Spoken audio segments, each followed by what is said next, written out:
Dentro de el esquema que hemos adoptado también está el de traer a los hombres que han revolucionado el mundo del pensamiento y de la ciencia. Hace unos días estuvo con nosotros aquí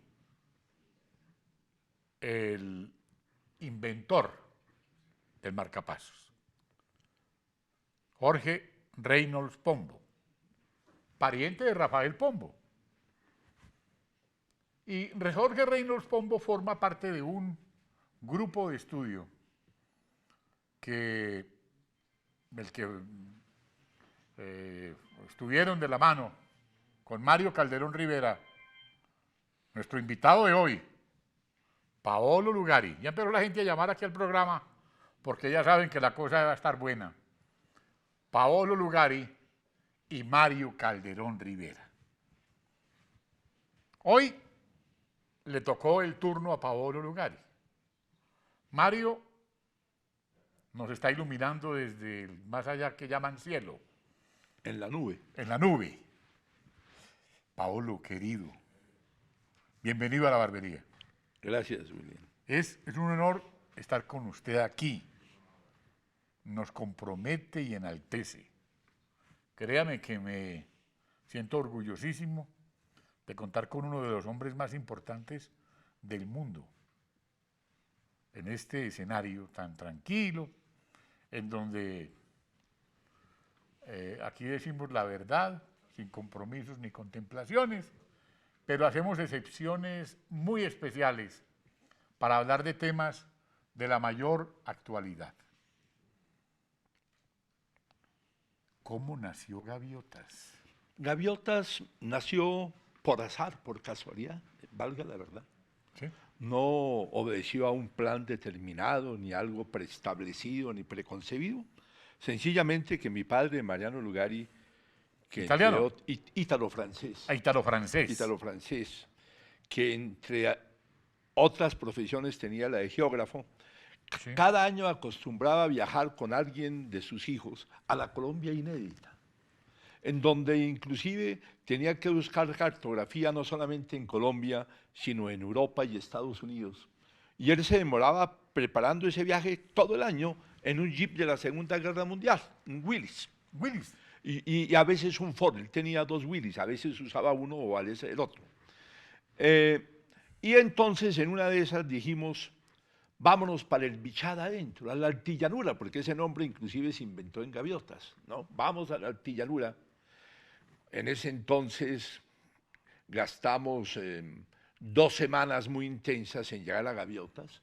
Tocábamos conseguir en cada río que se oponía al tránsito canecas, tablas, rejos para hacer balsas y ahí poner nuestro jeep, en época obviamente de sequía, ¿no? Y con los vaquianos y todos los cuidados del mundo. Y en una de esas llegamos a un sitio que no tenía nombre, ¿no? Nosotros después lo bautizamos Gaviotas y no podíamos seguir más adelante porque entonces el combustible no nos alcanzaba para regresar a Bogotá. Y ese punto, por pura casualidad, es exactamente la unión de 2 diagonales que van a los límites del Orinoquia. Es el epicentro del Orinoquia. Y entonces mi padre, que era nómada, a él no le gustaba volver al mismo sitio. No. Él era fundamentalmente un observador. Pero yo sí quería no solamente pasar, sino morar, quedarme en ese sitio por gusto. Es decir, yo creo que el único negocio importante en la vida es hacer lo que a uno le gusta, siempre y cuando que no le haga daño a los demás. En una unión de la libertad con la imaginación, porque concebir la felicidad sin libertad es imposible. Entonces, yo dije, tengo que volver a este sitio. Y ya volví solo. Y luego vine con un grupo de personas que me acompañó y dijimos, vamos a hacer un asentamiento humano. Un asentamiento humano. Vamos a volver un planteamiento utópico tópico, es decir, pasar del sueño a la realidad, de la utopía a la topía. No puede ser. Y entonces eso se nos volvió un objetivo lleno de pasión y lleno de entusiasmo. Sí. Mi padre decía que vale más una persona con entusiasmo que un premio Nobel deprimido. Y estuvimos entonces largos años viviendo allá, Sí. forjando en ese entonces nuestra supervivencia y empezando a entender el trópico, la razonabilidad tropical, que es la unión de lo racional con lo real, la razonabilidad. Porque nosotros estamos muy influidos de las tecnologías de las cordilleras, de las tecnologías andinas, que a su vez vinieron de países de 4 estaciones. Es decir, el gran cambio pacífico que Colombia y América Latina, este continente intermedio de la América Latina, tiene que dar es ser tropicentristas, entender el trópico. Hace 220 años, América Latina era mucho más avanzada que Estados Unidos en todo. Y de un momento a otro sucede lo contrario. Entonces uno dice, ¿en qué momento, por no decir la palabra, se atrasó tanto América Latina? Ahora, esas tecnologías de Europa, de donde vienen mis antepasados por el lado paterno, eran válidas para los Estados Unidos y el Canadá porque estaban pasando de la misma latitud, de países del norte, de zona templada, a un área de zona templada que era Estados Unidos. Pero eso trasladado hacia el trópico no funciona. Entonces, por eso nosotros siempre hemos sido vagones y no locomotoras, porque si no sabemos aprender con H el trópico, nunca podemos ir verdaderamente adelante. Y además con una gran paradójica, porque uno finalmente ve el mundo según cómo lo educan, y nuestra educación no nos ha hecho ver el trópico de manera apropiada. Colombia está en la faja ecuatorial del planeta, entre los trópicos, que es en donde está por su radiación solar, su humedad y su biodiversidad, la mayor productividad primaria biológica del planeta, acompañada de la mayor pobreza. Por eso en Gaviotas decimos que en el trópico estamos asistiendo al milagro de la pobreza, porque en donde es imposible ser pobre, somos pobres, luego es un milagro. Y la única forma, bueno, no la única, uno no puede hablar es cátedra, pero una de las formas que nosotros hemos planteado es que en esa región del trópico y en muchas otras no hay suelos pobres sino cerebros pobres. No hay suelos malos sino suelos diferentes. Es la imaginación del hombre el que le dice a un recurso, usted es recurso. El recurso no pone una pancarta diciendo yo soy un recurso. Es el cerebro, la capacidad instalada mental que lo vuelve recurso.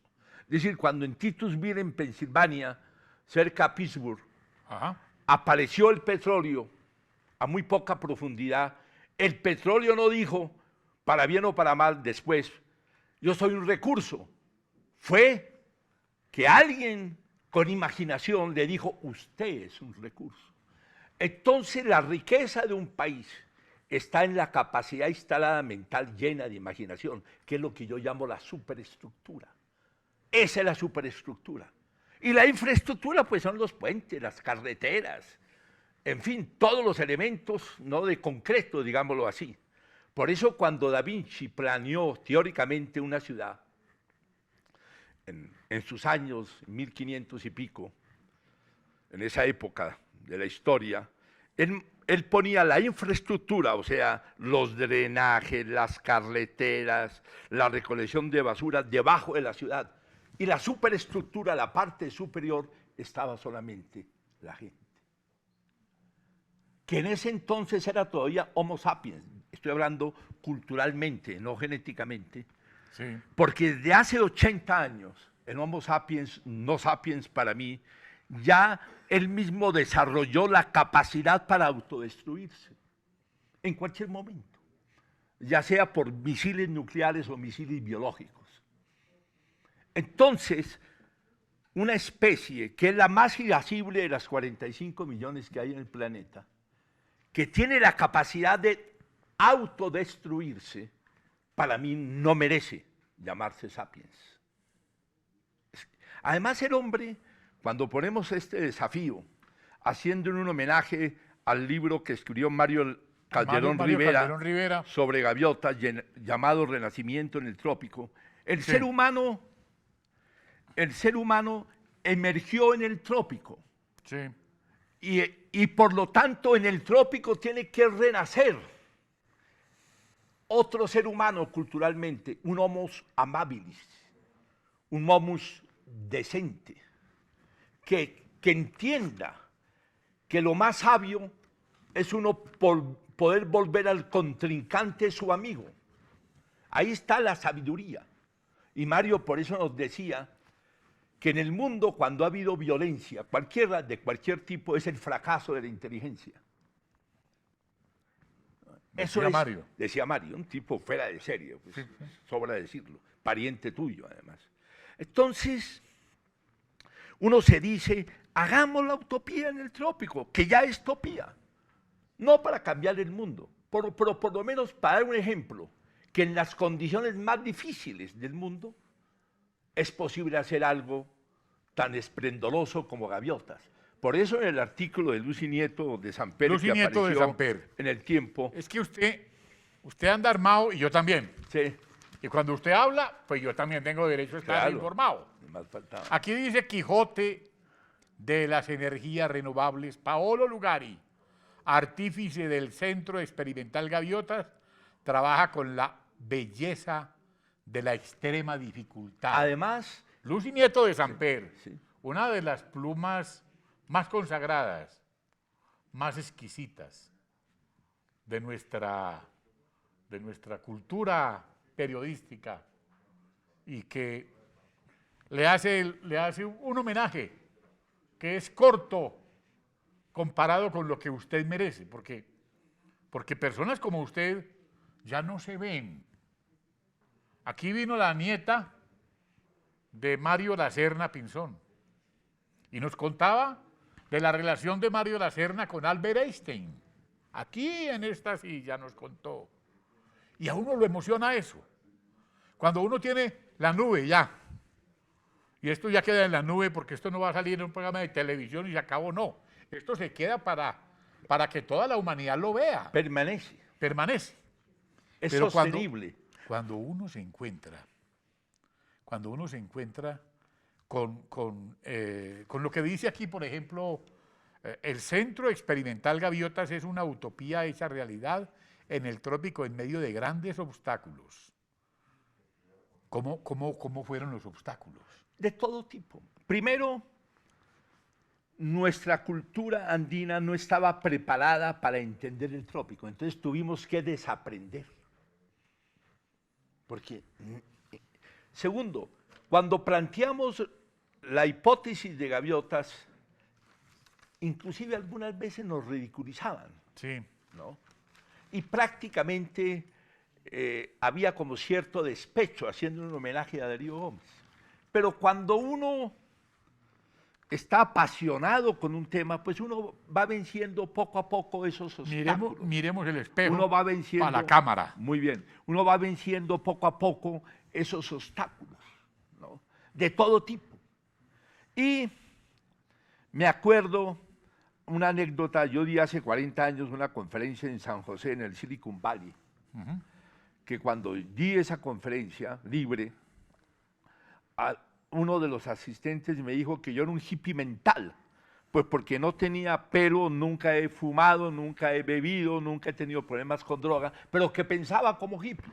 ¿Qué tal? Y entonces yo les dije que ese entusiasmo que ellos están poniendo para hacer una revolución no tecnológica, de tecnología digital. Es que hay cierta obsesión hoy día con la tecnología, que se cree que lo único tecnológico es lo digital. No, inclusive no es una tecnología sustancial, es descrestadora, pero no es sustancial. Y decía yo a ese grupo de personas que estaban asistiendo a mi conferencia, que si la mitad de ese entusiasmo y de esa inteligencia que era prodigiosa estuviera dedicada a salvar los problemas más graves de la humanidad, que son agua, aire y alimentos y concordia, porque también para la concordia hay que ser Sí, inteligente. sí. Pues hoy por hoy, después de 40 años, la humanidad no tendría los problemas a que está abocada hoy. Y también les decía que uno puede vivir sin agua 4 días, sin aire 5 minutos Así es. y sin comida 40 días. Entonces, ¿por qué la inteligencia y el entusiasmo prioritariamente, no únicamente, no está dirigida a resolver de manera sustentable esos problemas? Entonces, puede haber inteligencia, puede haber imaginación, pero falta la sabiduría porque no está dirigida a resolver los problemas sustanciales de la humanidad. Porque el problema no es el planeta. Aquí la gente dice, hay que salvar el planeta, él se muere de la risa.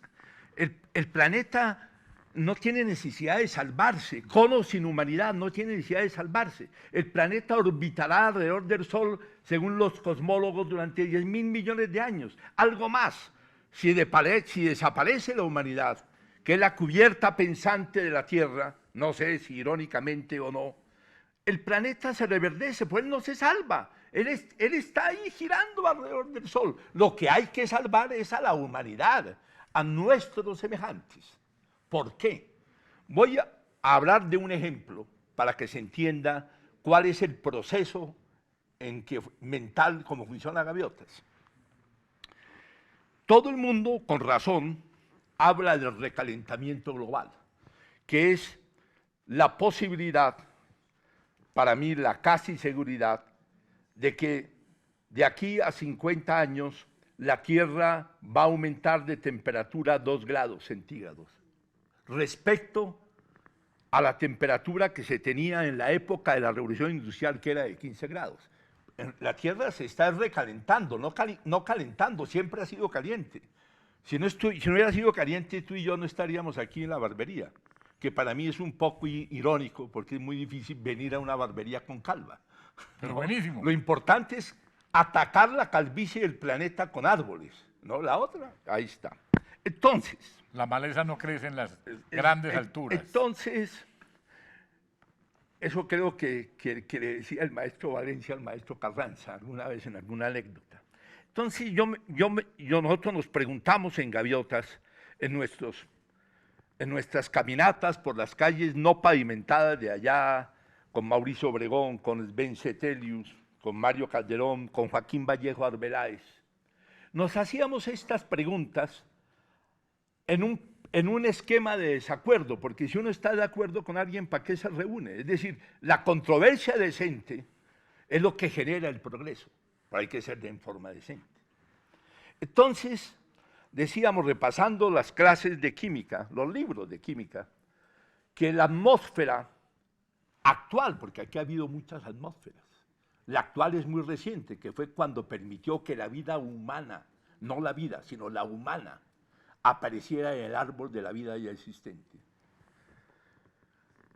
Esa atmósfera tiene un 78% de nitrógeno, esto es primaria, Sí. 21% de oxígeno y 1% de argón y otros gases raros. Sí. Entonces, esa composición de la química fundamental de la atmósfera y su forma y su patrón de comportamiento depende de la capa vegetal. Esa capa gaseosa depende de la capa vegetal.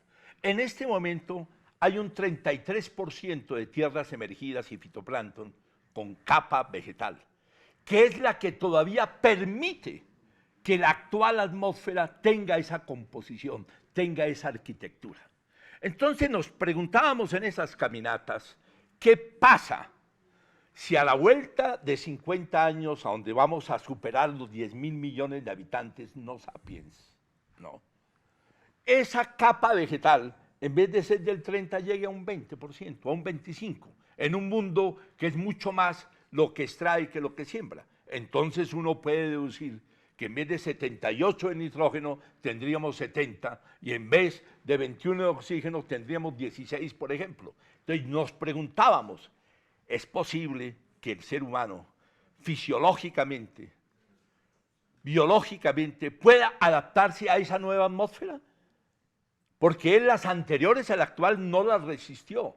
Y si le van a cambiar las condiciones del actual, yo creo que la vida humana ya no va a ser incómoda como sucedería con el efecto de invernadero, con el recalentamiento global, sino que ya no va a ser viable.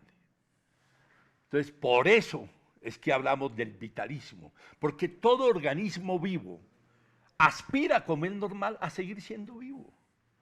Y eso se lo tiene que permitir una cultura, un Homo sapiens que entienda realmente eso. Y por eso el programa de mayor resalte, porque en Gaviotas todo está en todo y todo regresa a todo, como decía Da Vinci en una de sus frases. Lo de energía solar es muy importante, lo de arquitectura bioclimática, lo de la granja orgánica autosuficiente, todo eso es muy importante, pero lo fundamental es nuestro bosque de 8.000 hectáreas. Con pino tropical caribe, que es un pino tropical cuya semilla viene de la selva maya y de la selva de Nicaragua y de Honduras, o sea, de la mosquitia, que antes había una parte que le pertenecía a Colombia. Entonces, decíamos que tenemos que enfocarnos a eso, a sembrar ese bosque de ese tamaño, el más grande de Colombia en un solo sitio en aquel entonces, Sí. con el fin de que la atmósfera biológica fuese sustentable. Dice Luis Inés de Samper que, oiga pues lo que dice aquí, en la cuenca amazónica talan al año 6 millones de hectáreas de bosque. Eso es Sí, es un arboricidio, ¿no? un arboricidio. Claro. Unos señores que están haciendo un oficio infame acaban con el río Mira. Sí, sí. Sí, en el Pacífico. Eso no tiene- acaban, Sí. Ya no se, valga la redundancia, ya no se puede mirar nada de bosque. ya no se puede mirar nada de bosque. Entonces hay tantas cosas, estamos destruyendo. Sí. Y nos llamamos sapiens. Exactamente. Es que esa es la paradoja. Ahora, cuando uno dice es inmensamente triste pensar que la naturaleza habla mientras el género humano no la escucha, como decía Víctor Hugo. Sí. Ahí en un escrito de Ariel Armel, en donde se recogen palabras de Gabriel García Márquez, hablando de usted, ¿no? Diciendo cosas que su señoría merece, porque Gabriel García Márquez bautizó con el nombre de fundador del mundo. Él dijo más que fundador, inventor. Ya, Pero eso es la forma en cómo él lo vio. sí, Lo que yo destaco de la visita de García Márquez, que fue a Gaviotas, A Gaviotas. acompañado de Felipe González Claro. y de Alejandro Obregón, sí, es que puso en nuestro libro de habitantes, además de lo del inventor, Sí. nuestro libro de visitantes, perdón, Sí. puso Gaviotas como en Macondo, es un mundo tan nuevo que las cosas aún no tienen nombre. qué belleza. Maestro, mire, con Belisario Betancur, usted hizo una gran apertura hace, ¿qué? 30, 40 años. Con el maestro, profesor Reynolds, pues, ni hablar. Somos muy amigos, sí. Profesor Reynolds le ha salvado la vida a 78 millones de seres humanos con el marcapasos. Y aquí en Colombia no ha recibido ninguna ayuda, desafortunadamente. Mario Calderón nos dejó un testamento enorme para la humanidad.